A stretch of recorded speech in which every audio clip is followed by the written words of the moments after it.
Pemerintah mengumumkan 8 daftar kebijakan yang akan menopang pertumbuhan ekonomi Indonesia pada kuartal 1 tahun 2025. Pengumuman kebijakan ekonomi ini dibacakan langsung oleh Presiden Prabowo Subianto usai memimpin rapat terbatas di Istana Negara Senin siang. Dalam paparan ini, Prabowo didampingi sejumlah menteri di bidang ekonomi, diantaranya Menko Perekonomian Erlangga Hartarto dan Menteri Keuangan Sri Mulyani. Di antara paket kebijakan yang diumumkan ada soal pencairan tunjangan hari raya atau THR bagi ASN dan pekerja swasta di bulan Maret 2025. Kebijakan-kebijakan yang mendorong pertumbuhan ekonomi, pertama, hasil kebijakan kenaikan UMP 2024.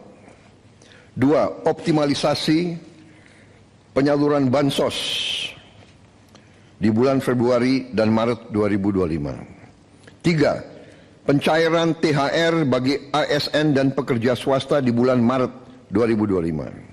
4. Stimulus pada bulan Ramadan, yaitu A. Diskon harga tiket pesawat, B. Diskon tarif tol, C. Program diskon belanja, D. Program pariwisata mudik lebaran, E. Stabilitas harga pangan. 5. Paket stimulus ekonomi. A. Diskon tarif listrik. B. PPN DTP pembelian properti dan otomotif. C. PPN BM DTP otomotif, electronic vehicle dan hibrida. D. Subsidi pajak DTP motor listrik. E. PPH DTP sektor padat karya. 6. Optimalisasi program makan bergizi gratis. 7. Optimalisasi penyaluran KUR. 8. Panen padi terrealisasi secara optimal. Menteri Pekerjaan Umum Dodi Hanggodo memastikan perbaikan dan perawatan jalan nasional tetap menjadi prioritas meski ada efisiensi anggaran di kementeriannya.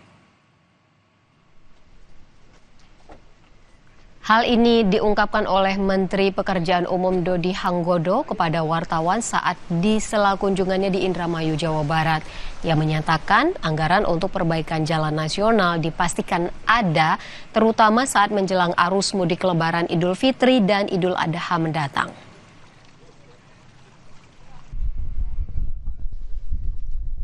Untuk jalan nasional perbaikan. Oh, perbaikan masih ada persepsi kok ada. Terutama pada saat menjelang Lebaran. Harus ada Mas, persepsi harus ada. Ya. Artinya ada Pak ya? Insya Allah ada. Ya, thanks ya Mas. Kementerian Sosial buka suara soal efisiensi anggaran. Kemensos menegaskan efisiensi alias penghematan dilakukan tanpa mempengaruhi kualitas layanan publik. Sekjen Kemensos Robben Riko mengatakan bahwa anggaran Kemensos pasca efisiensi anggaran mencapai 970 miliar rupiah. Efisiensi anggaran di Kementerian Sosial dilakukan tanpa mengganggu pos belanja pegawai, pos belanja bantuan sosial, dan tidak mempengaruhi kualitas layanan publik.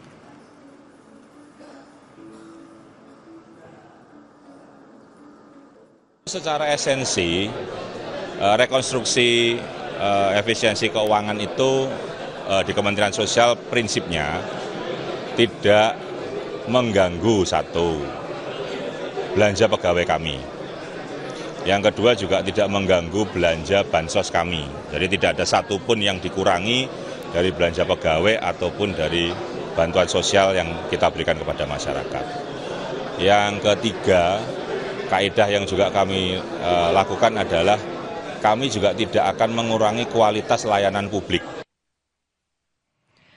Presiden Prabowo mencanangkan penghematan anggaran yang dilakukan dalam 3 tahap. Menurut Presiden, pemerintah bisa dapatkan dana mencapai 750 triliun rupiah.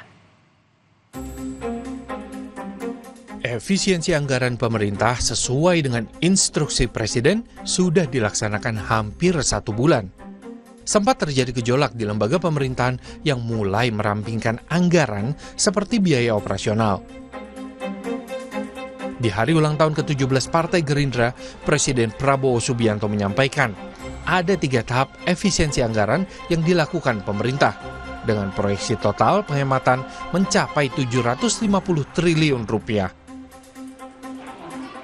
Lebih dari separuhnya akan digunakan untuk program makan bergizi gratis. Penghematan yang kita lakukan, penghematan putaran pertama oleh Kementerian Keuangan disisir dihemat 300 T. Penghematan putaran kedua 308 triliun. Dividen dari BUMN 300 T. 100 dikembalikan. Jadi totalnya kita punya 750 T. 24 terpaksa saya pakai. Untuk apa? Untuk makan bergizi. Rakyat kita, anak-anak kita tidak boleh kelaparan. Presiden Prabowo menambahkan sisa dari penghematan anggaran yang bisa didapat pemerintah setelah dipotong untuk program makan bergizi gratis mencapai 20 miliar dolar Amerika Serikat.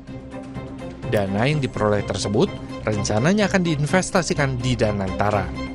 Tim Liputan, Kompas TV.